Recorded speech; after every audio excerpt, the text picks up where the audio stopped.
Hey guys, welcome to day number 19 of the 30-day practice blueprint. Yesterday, we went over just a ton of information about email. I hope I didn't overwhelm you, but if we can get control of our email, we can get a lot of our time back. We can make a lot of our efficiency. A lot of times it's this email loop. People are checking it 10, 15 times a day. I'm going to kind of get into the 80-20 using of durable medical equipment. Okay. I'm actually going to be doing a lecture in a couple of weeks here on ankle foot orthotics, which is a portion of DME. So what I'll do is I'll actually put that lecture linked here so you guys can see some of the slides from that. And I'll show you what I'm currently using. So I had to modify my current slides. But what I want to talk about is how to do more both custom and non-custom durable medical equipment. So let's talk about that first. What's non-custom? So non-custom would be like a night splint, would be like an ankle brace, would be a cam boot, would be like a Velocity, which is a different type of an ankle brace with kind of like an AFO in it. And then there's custom things. The most common ones that I use are ankle foot orthotics and then regular foot orthotics. And then I do send certain ones out as well, durable medical. And for example, I'll send out crow boots because there's so much swelling that goes up and down. I will send them out to and have a good relationship with a local podorthist here. I also send out diabetic shoes.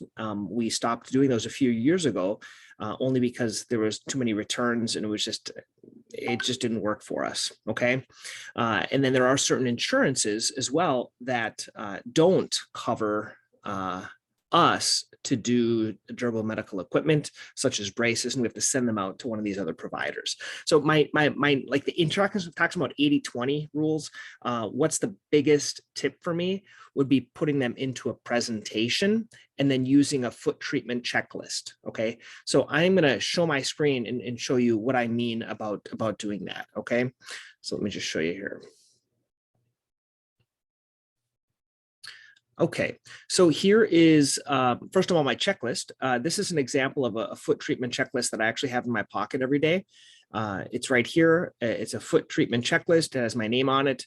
I put in what their diagnosis is. You can see I put in here when their next appointment is, which is in 2 weeks.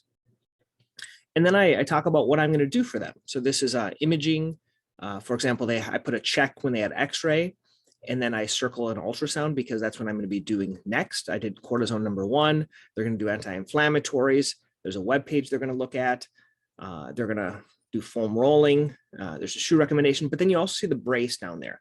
So just by having that brace on this, it triggers me to think about using braces or Velocity braces for plantar fasciitis or things like that. So this is a really, really helpful thing. Would be a foot treatment checklist. I've added this, and where this came from, though, it didn't start with this checklist. Where it came from was this right here. These are my presentations, and I've gone over this with you guys before. This is actually what we started with. This is one that I have on posterior tibial tendon. And the reason I'm using this one is this is the most common one that I'm doing braces for, okay?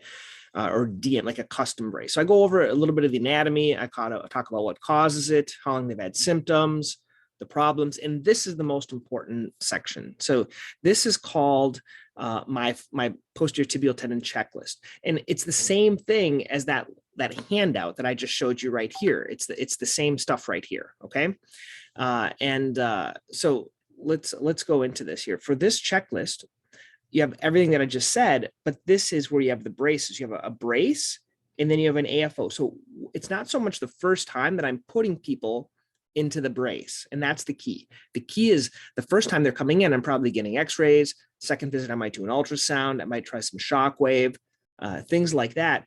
But in the future, they are going to be placed in a brace. So I'm going to actually get them teed up and talk to them about the brace. And then as I'm doing the presentation, I'm actually talking about some different exams that I do, show them the ultrasound, and then I can also show them what it looks like wearing a different type of a brace. So this is something that's really helped my practice a lot. So if you want to do a lot more DME, I think having it in your mindset that for each diagnosis, you have braces or durable medical equipment stuff that you can offer. Does that make sense? It's the same thing if you're dealing with like Achilles tendonitis as well. So when we're dealing with Achilles, it's a similar type of a slide deck. But when you look at the checklist, what you're going to see here in this slide deck, I have a walking boot, I have an ankle brace, custom orthotics, but I also have a night splint. Okay, I'm not a big custom orthotic guy for Achilles, but I do use night splint quite a bit. And so I have this on here. So many times when patients come in, and I'll review these things and I'll say, well, what have we tried? We've tried this. Well, we haven't tried the walking boot. We haven't tried the night splint. So they'll actually ask me for these types of durable medical equipment things. Okay. So I'm going to include, this is my old version of AFOs. It's just a slide deck that I made.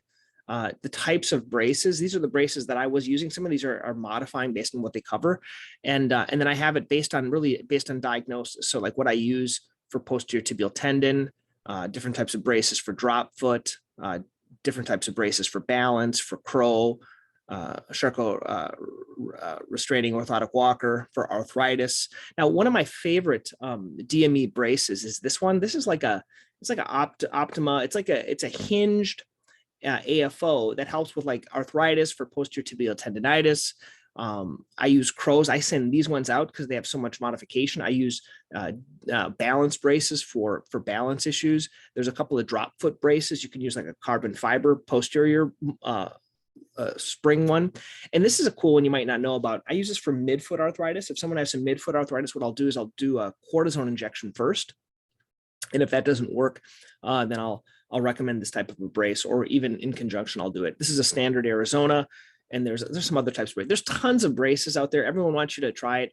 Really, my main recommendation for you guys is to find a good company to work with and try out their braces. Try them with patients. Check on an insurance coverage. You have to know what insurance is covered, what their deductibles are. We have this little sheet that we give to patients so they can call and see what their deductible is.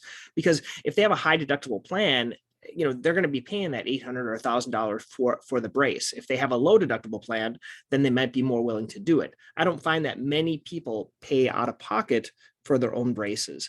But so I found that this is really helpful for braces. So I'm going to include these presentations underneath here. Please, if you have specific questions, ask some questions about AFOs. I'll tell you kind of what's working for me, how to do it. But basically, I just started with one company and I started to do the braces, and then I increased it as I found other braces that I liked, or durable medical. Now, everyone's going to want you to switch from one cam boot to another, one night splint to another night splint. Usually it's based on price. And so it is good every year to kind of put things out and say, hey, what are your prices this year? This guy offered me this much. Can you do a discount on it?